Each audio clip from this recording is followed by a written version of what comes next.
প্রিয় ভিউয়ার্স, আবারও চলে আসলাম তোমাদের মাঝে গুরুত্বপূর্ণ একটি ভিডিও নিয়ে। আজকে মূলত আমরা আলোচনা করব কমার্স ছাত্রছাত্রীদের জন্য সেরা 20+ কেরিয়ার অপশান। তো উচ্চ মাধ্যমিক স্তরে কমার্স নিয়ে পড়াশুনো করলে সামনে অনেক সম্ভাবনা খোলা থাকে, শুধুমাত্র হিসাব রক্ষণের গণ্ডির মধ্যে সীমাবদ্ধ থাকে না। তো ফাইন্যান্স, ব্যাংকিং, ইনভেস্টমেন্ট, বিমা, মার্কেটিং প্রভৃতি অনেক দিকেই যাওয়া যায়। তবে কোন পেশা উপযুক্ত, কীভাবে শুরু করবে, কোথায় পড়তে হবে এই বিষয়ে স্পষ্ট ধারণা না থাকায় অনেকেই সঠিক সিদ্ধান্ত নিতে পারে না। তা আজকে মূলত পশ্চিমবঙ্গের কমার্স ছাত্রছাত্রীদের জন্য এটি একটি পূর্ণাঙ্গ কেরিয়ার গাইড। তো যেখানে কমার্স নিয়ে পড়ার পর ভবিষ্যতে যে সকল লাইন রয়েছে, এখানে প্রতিটি পেশার সহজ ব্যাখ্যা, কাজের ধরন এবং কিভাবে সেই পেশায় প্রবেশ করবে তা সহজে আজকে এই ভিডিওর মাধ্যমে স্টেপ বাই স্টেপ তুলে ধরবো এবং অনেক অজানা তথ্য তোমরা জানতে পারবে। তাই ভিডিওটি স্কিপ না করে সম্পূর্ণটি দেখার জন্য অনুরোধ রইল। চলুন বিস্তারিত তথ্য জেনে নেওয়া যাক। শুরুতেই জেনে নেব, তোমরা দেখতে পাচ্ছ 1 নম্বর বলে উল্লেখ করা আছে চার্টার্ড অ্যাকাউন্টেন্ট। তো এই চার্টার্ড অ্যাকাউন্টেন্ট কি? তো আমরা এখানে দেখে নেব। এটা শর্ট ফর্ম হচ্ছে সিএ। এটি কিন্তু অত্যন্ত একটি সম্মানজনক ও চাহিদা সম্পন্ন পেশা। যদি ফাইন্যান্স ও হিসাব ভালোবাসা এবং জটিল হিসেব নিকেশ আগ্রহ থাকে, তাহলে এই পেশাটি উপযুক্ত। তো তোমরা যদি হিসেব নিকেশ করতে ভালোবাসো, তাহলে কিন্তু এই চার্টার্ড অ্যাকাউন্টেন্ট এই পেশাটি কিন্তু তোমাদের জন্য অত্যন্ত উপযুক্ত। তো সি এর মূলত কোম্পানি বা সংস্থা অ্যাকাউন্ট অডিট এবং ট্যাক্স, আর্থিক পরামর্শ অর্থাৎ ফাইন্যান্সিয়াল ইত্যাদি কাজ করে থাকেন। তাহলে এই চার্টার্ড অ্যাকাউন্টেন্টদের কাজ কি? কোনো কোম্পানি বা সংস্থার অ্যাকাউন্ট অডিট বা ট্যাক্স, ফাইন্যান্সিয়াল এই সমস্ত মূল কিন্তু তাদের কাজ থাকে। তো এখানে পেশার ধরনও কিন্তু আমরা এখানে উল্লেখ করেছি, তোমরা দেখতে পাচ্ছ উল্লেখ করা আছে।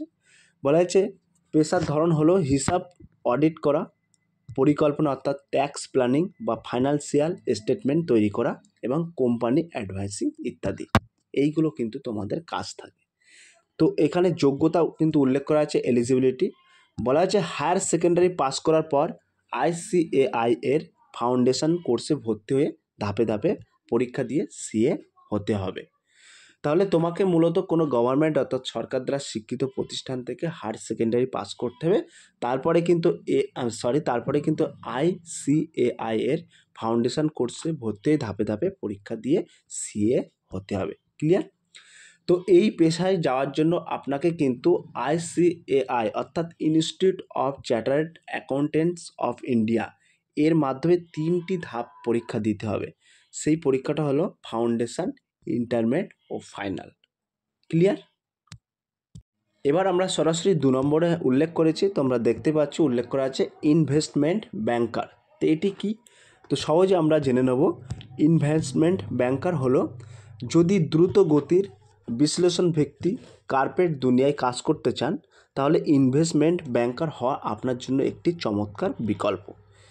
এই পেশার মূল কাজ হলো বিভিন্ন কোম্পানিকে টাকা জোগাড়ে সাহায্য করা, যেমন IPO অর্থাৎ ইনিশিয়াল পাবলিক অফারিং ম্যানেজ করা, বড় বড় কোম্পানির মধ্যে মার্জার বা অধিগ্রহণ সম্পন্ন করা।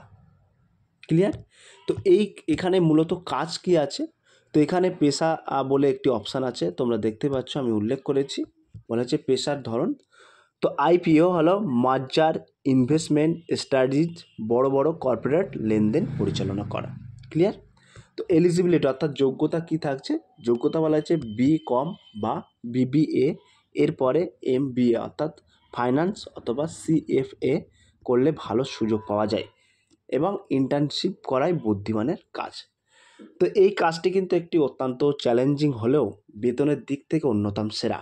কলকাতা ও মুম্বাই থেকে অনেক বড় বড় ফার্ম এই পদে নিয়োগ করা হয়ে থাকে। অর্থাৎ এই যে কাজটি বললাম, তো এই কাজটি যে ইনভেস্টমেন্ট ব্যাংকার, এখানে কিন্তু কলকাতা ও মুম্বাই থেকে অনেক সময় বড় বড় ফার্ম এই পদে নিয়োগ করে থাকে। ক্লিয়ার? এবার আমরা সরাসরি দেখে নেব 3 নম্বর দেখে নেব চার্টার্ড ফিনান্সিয়াল অ্যানালিস্ট অর্থাৎ CFA। তো এটার সম্পর্কে একটু জেনে যাওয়া না, অর্থাৎ এটার সম্পর্কে একটু জেনে নেব। বলা হচ্ছে CFA হলো একটি আন্তর্জাতিক স্বীকৃতি ডিগ্রি যা মূলত বিনিয়োগ, পোর্টফোলিও ও ম্যানেজমেন্ট এবং ফিনান্সিয়াল অ্যানালাইসিস আগ্রহী ছাত্রছাত্রীদের জন্য, যারা stock market, mutual fund, equity রিসার্চের কাজ করতে চান, তাদের জন্য কিন্তু এই CFA ডিগ্রি একটি শক্তিশালী ভিত্তি। ক্লিয়ার? তো এর পেশাটা কি? তো পেশাটাও কিন্তু আমরা এখানে উল্লেখ করেছি, তো তোমাদের মাঝে শেয়ার করব। বলা হচ্ছে পেশার ধরন হলো equity research, investment analysis, portfolio বা ম্যানেজমেন্ট, এই সমস্ত কিন্তু তোমাদের কাজ। তো এখানে যোগ্যতা কি লাগছে? বলা হয়েছে গ্র্যাজুয়েশন চলাকালীন বা পরে CFA কোর্সে ভর্তি হওয়া যায়। 3টি স্তরে পরীক্ষা দিতে হয়, ভালো ইংরাজি ও অ্যানালিটিক্যাল স্কিল থাকতে হয়। তো তোমাদেরকে বলে রাখি, এই ডিগ্রি পেতে গেলে কিন্তু CFA ইনস্টিটিউটের 3টি ধাপে পরীক্ষা দিতে হয়, লেভেল 1, 2 ও 3। এই পরীক্ষাগুলি ইংরাজিতে হয় এবং প্র্যাকটিক্যাল অ্যাপ্রোচের উপর জোর দেওয়া হয়। ক্লিয়ার? এইবার আমরা সরাসরি দেখে নেব CMA অর্থাৎ কস্ট অ্যান্ড ম্যানেজমেন্ট অ্যাকাউন্ট। তো এই বিষয়ে একটু জেনে নেব ডিটেলসে। তো এখানে তোমরা দেখতে পাচ্ছ উল্লেখ করা আছে, যে কোনো সংস্থার উৎপাদন খরচ, পরিচালন ব্যয় এবং লাভজনকতার বিশ্লেষণ করতে সাহায্য করে CMA পেশাজীবীরা। তারা কোম্পানিকে জানায় কিভাবে খরচ কমিয়ে মুনাফা বাড়ানো যায় এবং কিভাবে একটি ব্যবসা আরও টেকসই হতে পারে। ক্লিয়ার? তো এই পেশার ধরন কি আছে? তো এই পেশার ধরন হলো, বলে রাখি এখানে মূলত পেশার ধরন হলো কস্ট ক্যালকুলেশন এবং বাজেট বিশ্লেষণ এবং ফাইন্যান্সিয়াল রিপোর্টিং, ইন্ডাস্ট্রিয়াল অডিট, এটা কিন্তু তোমাদের পেশার ধরন। তো এখানে যোগ্যতা উল্লেখ করা আছে, তোমরা সরাসরি এখানে দেখতে পাবে। তো বলা হয়েছে যে কেউ 12 পাস করার পর এই কোর্সে ভর্তি হতে পারে CMA অর্থাৎ কস্ট অ্যান্ড ম্যানেজমেন্ট অ্যাকাউন্ট।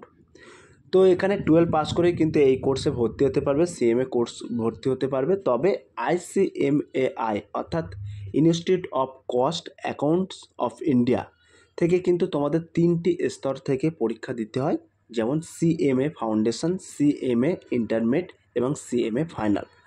তবে বলে রাখি, এই পেশাটি বিশেষ করে ম্যানুফ্যাকচারিং কোম্পানি, ফার্মা, FMCG ও সরকারি সংস্থাগুলিতে অত্যন্ত চাহিদা সম্পন্ন। যারা CA না করে একটু কম সময়ে এবং একইভাবে ফিনান্স ও কস্ট ফিল্ডে কাজ করতে চান, তাদের জন্য কিন্তু এই CMA খুব ভালো অপশান। সরকারি এবং বেসরকারি সংস্থায় ভালো বেতনে কিন্তু চাকরি পাওয়া যায়। ক্লিয়ার? তাহলে এই CMA cost and management account সম্পর্কিত সমস্ত তথ্য কিন্তু তোমাদের মাঝে তুলে ধরলাম। ক্লিয়ার? এবার আমরা 5 নম্বরে উল্লেখ করেছি, ভিডিওটি বড় হলেও তোমরা অনেক কিছু শিখতে পারবে এবং অনেক কিছু জানতে পারবে, অনেক অজানা তথ্য যেটা তোমাদের ভবিষ্যতে কাজে লাগবে, তাই ধৈর্য সহকারে একটু দেখো। তো 5 নম্বরে আমরা উল্লেখ করেছি কোম্পানির সেক্রেটারি অর্থাৎ CS। তো CS সম্পর্কে একটু জেনে নিই। তো বলা হয়েছে কোম্পানির সেক্রেটারি হলো একটি গুরুত্বপূর্ণ কর্পোরেট পজিশন। বড় কোম্পানিগুলিতে আইনি কাজকর্ম ও কর্পোরেট গভর্নেন্স আর রেজিস্ট্রেশন, স্টক হোল্ডারদের কমিউনিকেশন সব কিছু দেখভাল করে একজন CS হলো কোম্পানি সেক্রেটারি। তো এর পেশা ধরন কী আছে? তো পেশা ধরনটা কিন্তু আমরা সরাসরি এখানে উল্লেখ করেছি। তো বলা হয়েছে আইনি ফাইলিং, বোর্ড মিটিং এর ডকুমেন্টেশন অর্থাৎ সেবি, ROC এর সঙ্গে যোগাযোগ। ক্লিয়ার? যোগ্যতা কি থাকছে? বলা হয়েছে HS পাস করার পরে CSEET দিয়ে শুরু করতে হয়, এরপর পর্যায়ক্রমে এক্সিকিউটিভ ও ফাইনাল পাস করতে হয়। তো তোমাদেরকে বলে রাখি, এই কোর্স পরিচালনা করে কিন্তু ICSI অর্থাৎ institute of company secretaries of India. এখানে কিন্তু তোমাদের 3টি ধাপ আছে, CSEET অর্থাৎ ফাউন্ডেশন, এক্সিকিউটিভ, ফাইনাল। ক্লিয়ার? তো এ সম্পর্কে তোমাদের কিন্তু সমস্ত তথ্য তুলে ধরলাম। এবার 6 নম্বরে আমরা উল্লেখ করেছি পার্সোনাল ফিনান্স অ্যাডভাইজার। তো পার্সোনাল ফিনান্স অ্যাডভাইজার সম্পর্কে একটু জেনে নেব। তো এখানে বলা হয়েছে এই পেশায় আপনি ব্যক্তিগত বা পারিবারিক আর্থিক পরিকল্পনা করে দেন, যেমন সঞ্চয় পরিকল্পনা, ট্যাক্স পরিকল্পনা, বিনিয়োগ, কনসাল্টিং ইত্যাদি। কলকাতা বা মেট্রো শহরগুলিতে ফিনান্স অ্যাডভাইজারদের চাহিদা কিন্তু প্রতিনিয়ত বাড়ছে। তো এর মূলত কাজটা কী থাকছে? তো এর মূলত কাজ হচ্ছে বাজেট তৈরি করা, ইনভেস্টমেন্ট প্ল্যান, ক্লায়েন্টদের ফিনান্সিয়াল গাইডেন্স, এই সমস্ত কাজ থাকছে। যোগ্যতা থাকছে কি বিকম, বিবিএ এর সাথে NISM এবং CFP কোর্স করলে ভালো সুযোগ মেলে। ক্লিয়ার? এবার আমরা 7 নম্বরে উল্লেখ করেছি ফিনান্সিয়াল প্ল্যানার। তো এই ফিনান্সিয়াল প্ল্যানার সম্পর্কে একটু জেনে নেব সংক্ষেপে। তো বলা হয়েছে একজন ফিনান্সিয়াল প্ল্যানার ব্যক্তি বা সংস্থার জন্য আর্থিক লক্ষ্য ঠিক করে দেন এবং সেগুলোকে কিভাবে পূরণ করা যায় তার রোডম্যাপ তৈরি করেন। এটি কিছুটা পার্সোনাল ফিনান্স অ্যাডভাইজারের মতো হলেও এখানে আরও টেকনিক্যাল অ্যানালাইসিস প্রয়োজন হয়। তো এর পেশার ধরন কি আছে? তো এখানে এর পেশার ধরন হলো লং টার্ম ইনভেস্টমেন্ট স্টাডিজ এবং retirement plan, tax benefit plan, এইগুলো কিন্তু এর পেশার ধরন আছে। যোগ্যতা বিকম বা MBA, এরপর CFP কোর্স করুন। ক্লিয়ার? 8 নম্বরে আমরা দেখে নেব ব্যাংকার। তো ব্যাংকার সম্পর্কে একটু সংক্ষেপে ডিটেলস জেনে নেব। তো বলা হয়েছে ব্যাংকে কাজ মানে শুধু ক্যাশ কাউন্টার নয়, এখন অনেক রকম ব্যাংকিং সেক্টর আছে, যেমন corporate banking, retail banking, investment banking ইত্যাদি। চাকরি করতে চাইলে সরকারি ও বেসরকারি ব্যাংকে চাকরি দুটোই হতে পারে এবং দুটোই কিন্তু করতে পারে। তো পেশার ধরন কি থাকছে? ক্লায়েন্ট পরিষেবা, ঋণ প্রদান, অ্যাকাউন্ট ম্যানেজমেন্ট, KYC যাচাই ইত্যাদি। যোগ্যতা থাকছে গ্র্যাজুয়েশন প্লাস ব্যাংকিং পরীক্ষায় SBI, PO, IBPS উত্তীর্ণ হতে হবে। ক্লিয়ার? আমরা 9 নম্বরে উল্লেখ করেছি বিজনেস কনসালট্যান্ট। তো বিজনেস কনসালট্যান্ট সম্পর্কে একটু সংক্ষিপ্ত আমরা জেনে নেব। তো বলা হচ্ছে বিজনেস কনসালট্যান্টরা কোম্পানির সমস্যা বিশ্লেষণ করে তার সমাধান দিয়ে থাকেন। বড় কোম্পানির বাড়ানোর এদেরই কাজ। তো এখানে বলা হয়েছে পেশার ধরন কোম্পানি, প্রক্রিয়া বিশ্লেষণ, সিস্টেম উন্নয়ন এবং ক্লায়েন্ট মিটিং ইত্যাদি। যোগ্যতা MBA, BBA সহ বিশ্লেষণ ক্ষমতা এবং কমিউনিকেশন স্কিল। ক্লিয়ার? 10 নম্বরে উল্লেখ করেছি ট্যাক্স কনসালট্যান্ট। তো ট্যাক্স কনসালট্যান্ট সম্পর্কে এখানে আমরা সংক্ষেপে একটু জেনে নেব। বলা হয়েছে এই পেশায় ব্যক্তি বা কোম্পানির কর ব্যবস্থাপনার দায়িত্ব পালন করতে হয় এবং আপনাকে ইনকাম ট্যাক্স অর্থাৎ GST ইত্যাদি ভালোভাবে জানতে হবে। পেশার ধরনটা কি থাকছে? পেশার ধরনটা কিন্তু আমরা এখানে উল্লেখ করেছি রিটার্ন ফাইল করা, কর পরিকল্পনা এবং GST পরামর্শ। যোগ্যতা থাকছে CA বা LLB বা ট্যাক্সেশন কোর্স অথবা গভার্ড certified tax preparer CTP course ইত্যাদি। ক্লিয়ার? তো 11 নম্বর প্রশ্ন হলো ইন্স্যুরেন্স আন্ডার রাইটার। তো এই ইন্স্যুরেন্স আন্ডার রাইটার সম্পর্কে একটু সংক্ষিপ্ত জেনে নেব। বলা আছে বিমা বা ইন্স্যুরেন্স নীতিগুলি গ্রহণ করার আগে যে ঝুঁকি বিশ্লেষণ করা হয় তা এই পদের প্রধান কাজ। এই কাজটি বিমা সংস্থার গুরুত্বপূর্ণ একটি অংশ। এটি শুধুমাত্র পার্সোনাল বা ব্যক্তির ইন্স্যুরেন্স নয়, কোনো কর্পোরেট ইন্স্যুরেন্স, লোন ইন্স্যুরেন্স কিংবা বিজনেস কোনো সেক্টর ইন্স্যুরেন্সের মধ্যে থাকে। তো আমি কিন্তু সংক্ষেপেই উল্লেখ করছি, বেশি বিস্তারিত বলতে গেলে ভিডিওটা অনেক লং হয়ে যাবে। তবে আশা রাখি তোমরা মূল তথ্যগুলো জানতে পারছো। ক্লিয়ার? পেশার ধরন থাকছে রিস্ক বিশ্লেষণ, ক্লায়েন্ট প্রোফাইল যাচাই এবং প্রিমিয়াম নির্ধারণ ইত্যাদি। যোগ্যতা থাকছে BCom প্লাস ইন্স্যুরেন্স সংক্রান্ত কোর্স যেমন LIC বা IRDA লাইসেন্স ইত্যাদি। ক্লিয়ার? এবার আমরা সরাসরি দেখে নেব 12 নম্বর। তো 12 নম্বরে আমরা উল্লেখ করেছি ম্যানেজমেন্ট অ্যাকাউন্ট। তো এ সম্পর্কে বলে রাখি এর মূলত কর্পোরেট ফিনান্স এবং বাজেটিং ও পরিকল্পনার কাজে যুক্ত। এটি একটি স্ট্র্যাটেজিক পদ। তো এক্ষেত্রে আমরা পেশার ধরন এবং যোগ্যতা দেখে নেব। পেশার ধরন হলো বাজেট বিশ্লেষণ, ফিনান্সিয়াল রিস্ক ম্যানেজমেন্ট এবং কোম্পানির প্ল্যানিং। যোগ্যতা থাকছে ICWA এবং CMA কোর্স এবং MBA ফিনান্স করলে বাড়তি সুবিধা পাবে। ক্লিয়ার? 13 নম্বরে বলা হয়েছে ফিনান্সিয়াল অ্যানালিস্ট। এই ফিনান্সিয়াল অ্যানালিস্ট সম্পর্কে একটু জেনে নেব। বলা হয়েছে এই পেশায় বিভিন্ন কোম্পানির ফিনান্সিয়াল রিপোর্ট, মার্কেট ট্রেন্ড বিশ্লেষণ করা হয় এবং স্টক মার্কেট ও ইনভেস্টমেন্ট ফার্মে এদের চাহিদা বেশি। তো পেশার ধরন বলতে বোঝাচ্ছে এখানে বিনিয়োগ বিশ্লেষণ, রিপোর্ট তৈরি, আর্থিক ভবিষ্যৎ পরিকল্পনা। যোগ্যতা CFA, MBA, finance plus Excel ও ডাটা অ্যানালাইসিস স্কিল। ক্লিয়ার? 14 নম্বরে বলা হয়েছে কর্পোরেট লয়ার।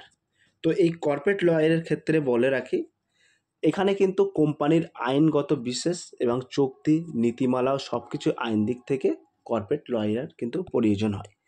তো এখানে পেশার ধরন থাকছে চুক্তিপত্র রচনা, লিগ্যাল অ্যাডভাইস, কোম্পানি সংক্রান্ত মামলা মোকদ্দমা ইত্যাদি। যোগ্যতা থাকছে big.com plus LLB, company law specialization. Clear?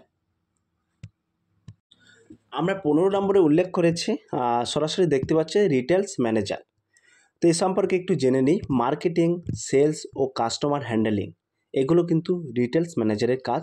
সব কিছু মিলিয়ে রিটেলস স্টারের পূর্ণাঙ্গ পরিচালনা এই পদের কাজ। তো এখানে কিন্তু বলা হয়েছে পেশার ধরন স্টার পরিচালনা, বিক্রয় বিশ্লেষণ, স্টাফ ম্যানেজমেন্ট। যোগ্যতা বিবিএ এবং MBA in retailer management work experience. আশা রাখি যে সমস্ত কমার্স ছাত্রছাত্রীরা আছো তাদের কিন্তু খুবই উপকারে আসবে এই ভিডিওটি। তো যদি ভিডিওটি ভালো লাগে থাকে একটু বন্ধু বান্ধবের কাছে শেয়ার করে দেবে। তো 16 নম্বরে আমরা উল্লেখ করেছি, তোমরা দেখতে পাচ্ছ মার্কেট রিসার্চ অ্যানালাইজ। তো এই মার্কেট রিসার্চ অ্যানালাইজ সম্পর্কে একটু সংক্ষিপ্ত আমরা জেনে নেব। তো বিভিন্ন সংস্থা বা কোম্পানি যখন নতুন পণ্য বাজারে আনে বা বিদ্যমান পণ্য বাজারে উন্নয়ন কথা হবে, তখন মার্কেট রিসার্চ অ্যানালাইজদের ভূমিকা হয় অত্যন্ত গুরুত্বপূর্ণ। তারা গবেষণা করে বোঝেন কী ধরনের পণ্য বাজারে চলবে, ক্রেতাদের পছন্দ অপছন্দ কী এবং প্রতিযোগীদের অবস্থা কীরকম। ক্লিয়ার? তো এর পেশার ধরন থাকছে data collection, customer survey, trend বিশ্লেষণ, রিপোর্ট তৈরি ইত্যাদি। যোগ্যতা বিবিএ বা big.com প্লাস MBA, মার্কেটিং অথবা market research certificate course. Clear? 17 নম্বরে আমরা উল্লেখ করেছি হিউম্যান রিসার্চ ম্যানেজার। তো হিউম্যান রিসার্চ ম্যানেজারের সম্পর্কে একটু জেনে নেব। তো বলা হয়েছে একটি প্রতিষ্ঠানের কর্মী নিয়োগ, প্রশিক্ষণ, বেতন, কাঠামো এবং কর্মী সম্পর্ক বজায় রাখার দায়িত্ব HR ম্যানেজমেন্ট উপর নির্ভর করে। এটি একটি কর্পোরেট সংস্থার অত্যন্ত গুরুত্বপূর্ণ বিভাগ। পেশার ধরন বলা হয়েছে কর্মী বাছাই, ইন্টারভিউ নেওয়া, অফিসের অভ্যন্তরীণ নীতি মেনে চলা নিশ্চিত করা ইত্যাদি। তো যোগ্যতা বলা হয়েছে BBA in HR, MBA in human resource management. Paschimbanga বহু ভালো প্রতিষ্ঠান আছে। তো 18 নম্বরে আমরা জেনে নেব পাবলিক রিলেশান। তো এই পাবলিক রিলেশান সম্পর্কে একটু জেনে নিই। তো বলা হয়েছে প্রতিষ্ঠানগুলিকে মিডিয়া ও সাধারণ জনগণের কাছে ইতিবাচক উপস্থাপনা করায় পাবলিক রিলেশন ম্যানেজার কাজ। যে কোনো সংস্থার গুড উইল এবং ব্র্যান্ড ইমেজ বজায় রাখতে এই পদের ভূমিকা গুরুত্বপূর্ণ। পেশার ধরন বলা হয়েছে প্রেস রিলিজ লেখা, মিডিয়া মিটিং আয়োজন, ইমেজ ম্যানেজমেন্ট ইত্যাদি। এবং যোগ্যতা MASS communication, BBA, MBBA plus PR communication certification. Clear? 19 নম্বরে বলা হয়েছে অ্যাডভার্টাইজিং ম্যানেজার। তো অ্যাডভার্টাইজিং ম্যানেজমেন্টের ক্ষেত্রে এখানে বলে রাখি কোনো রকম পণ্য বা পরিষেবা বিজ্ঞাপন তৈরি, পরিচালনা বা বাস্তবায়ন করার দায়িত্ব এই পদের অধীনে পড়ে। এটি অত্যন্ত ক্রিয়েটিভ এবং মার্কেটিং ভিত্তির একটি চাকরি। তো এখানে পেশার ধরন আমরা ওখানে উল্লেখ করেছি। বলা হয়েছে campaign design, client meeting, brand communication planning. যোগ্যতা BBA, MBA in marketing advertisement অথবা MSS কমিউনিকেশন কোর্স।